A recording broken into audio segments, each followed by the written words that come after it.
Si arreplegueu la terra baixa del Lluís Omar o l'última transgressió que fa el Carles Santos de la mitificació del piano, no us ho perdeu. Ara bé, sobretot, si podeu anar a veure Només són dones, aquesta sí que no us la podeu perdre.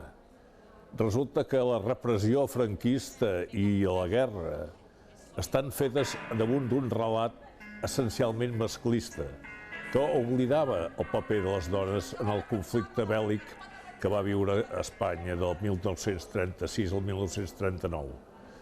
I vet aquí que una autora que es diu Domingo va reivindicar el paper de la dona en aquesta època terrible d'Espanya i resulta que ens assabentem doncs, que hi ha centenars de milers de dones represaliades pel franquisme, d'altres centenars de milers empresonades i tot un seguit d'agressions i d'anul·lacions de personalitat de les dones que això no s'havia explicat mai.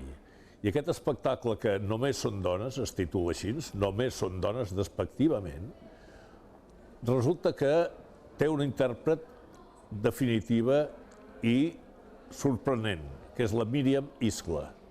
La Míriam Iskla fa una interpretació d'aquesta obra magistral. I és una cosa que dic sorprenent perquè Míriam Iskla l'hem vist moltes vegades, però mai, probablement, amb un paper tan extraordinari com aquest.